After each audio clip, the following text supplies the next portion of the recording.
வணக்கம்.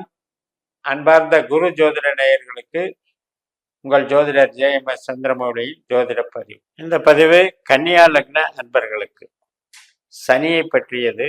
அது 2025 மார்ச் மாதம் 29ஆம் தேதி கும்பராசியிலிருந்து மீனராசிக்கு போகக்கூடிய சனி பெயர்ச்சியை பற்றிய ஒரு முன்னோட்ட பதிவாக இப்போ நம்ம சொல்ல போகிறோம். கன்னியா லக்னத்திற்கு ஜென்ரலாக சனி 5ஆம் வீட்டுக்கும் 6ஆம் வீட்டுக்கும் உடையவர் யோகாதிபதினெல்லாம் நம்ம சொல்லி கேள்விப்பட்டிருப்போம்.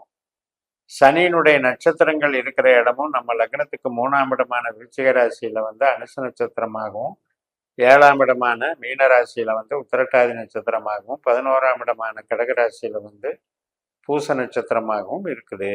அப்போ 3, 7, 11ன்ற கான்செப்டை தான் சனி வச்சிருக்கு. அப்படிப்பட்ட சனி இப்போ ஒரு அவஸ்தையில் இருக்காரு. இந்த 3, 7, 11க்கு நெகட்டிவாக செயல்பட்டு இருக்காரு. அதனால் என்னென்னா, இப்போ நம்ம கருவிகள், தகவல் தொடர்பு, ஒரு பிரயாணம் போகிறது, ஒரு கம்யூனிகேஷன் லைனில் இருக்கிறது, கமிஷன் வாங்கிறது, இது மாதிரியான டீலிங்கெல்லாம் இப்போ சனி கொஞ்சம் நெகட்டிவாக இருக்கார். அதே மாதிரி கணவன் மனைவி உறவில் சின்ன சின்ன உபாதைகளை கொடுத்துட்ருக்கார். அதே மாதிரி 11ஆம் இடத்துக்கு சந்தோஷத்துக்கு நம்ம எதிர்பார்த்த பலன்களுக்கெல்லாம் சில தடைகளை கொடுத்துட்ருக்கார். இது பாவ ரீதியான பலன். இதே நம்ம நட்சத்திர ரீதியாக பார்த்தோம் அப்படின்னா, இப்போ அவர் குரு நட்சத்திரத்தில் போயிட்டுருக்கார். இப்போ அடுத்து வக்கரகதியில் ராகு நட்சத்திரம் மறுபடியும் குரு நட்சத்திரத்தில் தான் பயணிப்பார். அப்போ இந்த குரு யார்? நம்மளுக்கு 4ஆம் வீட்டுக்கும் 7ஆம் வீட்டுக்கும் உடையவர் இல்லையா? அப்போ தாய்மனை, பூமி, வீடு, வாகனம் சம்பந்தப்பட்ட விஷயங்களும், உற்பத்தி தொழில் சார்ந்த விஷயங்களும், இப்போ நம்ம ஒரு டீச்சராக இருக்கலாம் 4ஆம் இடங்கும் போது அது சம்மந்தப்பட்ட ஒரு காரியங்களும், 7ஆம் இடம் அப்படிங்கும்போது கணவன் மனைவி உறவு, கஸ்டமர் ஓரியன்டேஷன். 7ஆம் இடம் என்பது நம்மளுக்கு யாராவது எதிர்ப்பாளராக வேலை செய்கிறாங்களா, நம்ம மேலே போட்டி பொறாமையோடு இயங்குறாங்களா, காம்படிட்டராக இருக்காங்களா, அவங்களையும் குறிக்குது. ஸோ இந்த மாதிரி நட்சத்திர ரீதியாக நம்ம ஒரு கணக்கு எடுக்கணும். அதுக்கும் போக இன்னும் டெப்த்தாக பார்க்கணும்னா, எந்த பாவத்துக்குள்ள உண்மையிலேயே சனி இருக்காருங்கிறத நம்ம ஜனனஜாதத்தை வச்சு தீர்மானம் பண்ணிக்கணும்.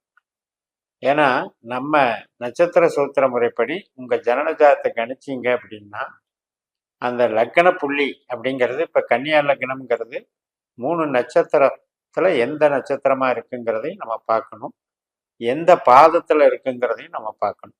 இப்போ உதாரணத்துக்கு ஹஸ்த நட்சத்திரம் 1ஆம் பாதம்னு வச்சுக்கோங்க. அப்போ உங்களுக்கு உத்தரம் 3 பாதங்கள், 2, 3, 4 பாதங்கள் முடிஞ்சு ஹஸ்தம் 1ஆம் பாதங்கிறது உங்களுக்கு 4வது புள்ளி. அப்படிப்பட்ட 4வது பாயிண்ட் தான் உங்களுக்கு நேராக மீனராசியில் 7ஆம் இடமா வரும். அப்போ அந்த 4வது பாயிண்ட்டை தொடர வரைக்கும் உங்களுக்கு சனி 6ல் இருக்கிற மாதிரி தான் அர்த்தம். 7ஆம் பாவத்துக்குள்ளே போகலைன்னு அர்த்தம். அதனால் மார்ச்சில் சனி வந்த உடனே நம்ம 7க்குள்ளே போயிடுச்சுன்னு நினைக்க வேண்டிய அவசியம் இல்லை. அதே நேரத்தில் புரட்டாதி 4 பாதம், உங்களுக்கு உத்திரட்டாதியில் 3 பாதம். இப்போ உத்திரட்டாதி 3ஆம் பாதத்தில் போகும்போது தான் உங்களுக்கு, அதாவது அஸ்தம் 3ல் பிறந்தவங்களுக்கு 7 தொடர்றதா அர்த்தம். அதுக்கப்புறம் நீங்கள் இப்படியே 12 பாவத்துக்கும் டிகிரி வைஸ் பார்த்து அந்த எல்லைகளை பகுத்து பார்த்துட்டு தான் நீங்கள் பாவ ரீதியாக கணக்கெடுக்கணும்.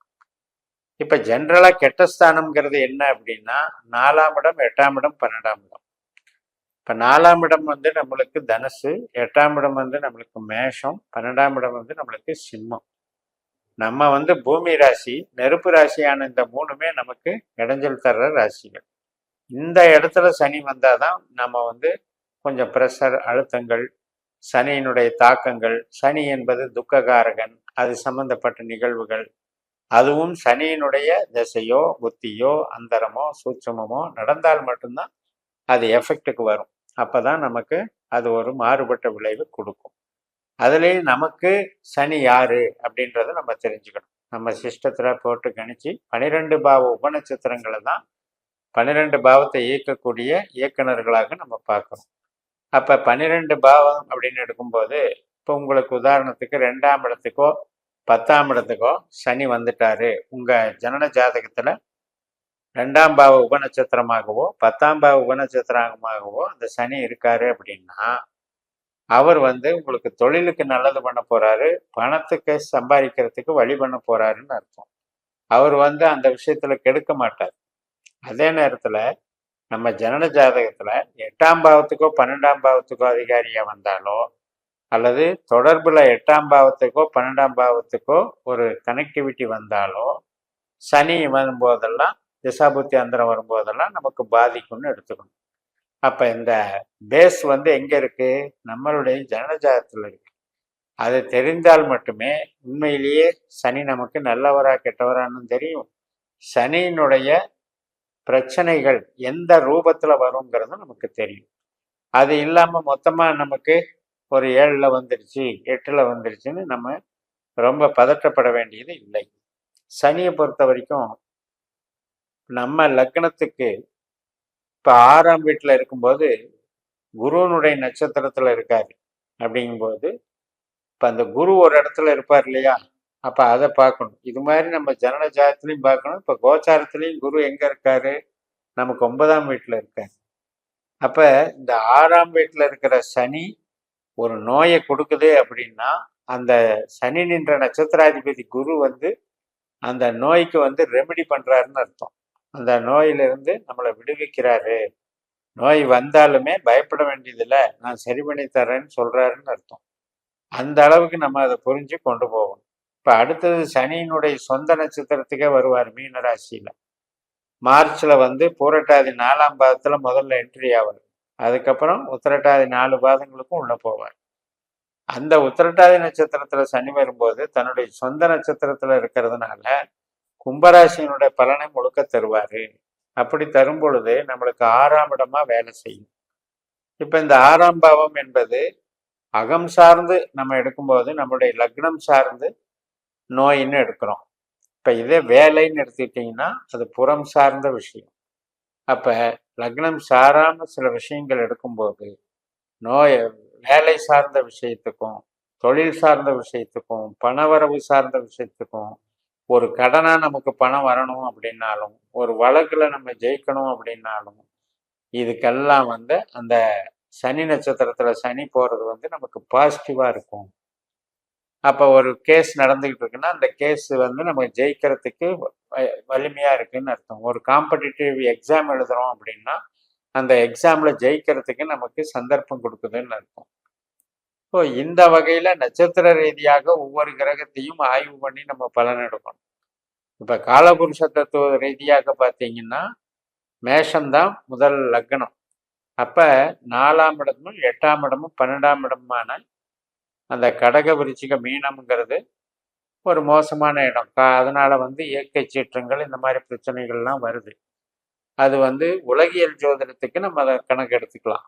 ஆனால் நம்ம கன்னியா லக்னம்னு எடுக்கும் பொழுது நம்ம ஜாதகத்தை ஒட்டி அவர் எந்த பாவத்தை இயக்கக்கூடிய அதிகாரியா வர்றாருன்னு தெரிஞ்சிட்ட பிறகு அவரு கோச்சாரத்துல போற நட்சத்திர ரீதியாகத்தான் தொடர்புகளை வைத்து நமக்கு பலனை தருவார். அதனால சனியை கண்டு பயப்பட வேண்டியதும் இல்லை. அதே போல சனியை தெரியாம நம்ம வந்து சனி வந்து நல்லவரா கெட்டவரான்னு தெரியாம வந்து நாம பலன் எடுத்துட்டு நாம் அதுல குழப்பிக்க வேண்டியதில்லை. இப்போ உதாரணத்திற்கு யார் ஒருத்தருக்கு 8ஆம் பாவம் 12ஆம் பாவம் உபநட்சத்திரமாக சனி வருதோ அவங்களுக்கெல்லாம் தான் சனி கெட்டவர்கள். அப்ப அந்த சனியினுடைய நட்சத்திரத்துல வர்ற கிரகம் திசாபுத்தி வந்தா கூட நமக்கு அது பாதிப்பை கொடுக்கும். இப்படியெல்லாம் நிறைய ஜோதிடத்துல இந்த நட்சத்திர சூத்திர முறையை ஃபாலோ பண்ணி பயன்பெறுங்கள் என்று கூறி நிறைவு செய்கிறேன். இந்த சேனலை சப்ஸ்கிரைப் பண்ணுங்க, ஷேர் பண்ணுங்க. உங்க தனிப்பட்ட ஜாதக பலாபலன்களை என்னுடைய வாட்ஸ்அப் நம்பர்ல தொடர்பு கொண்டு பலன் பெறுங்கள். உங்களிடமிருந்து விடைபெறுகிறேன். உங்கள் ஜெயம்எஸ். நன்றி, வணக்கம்.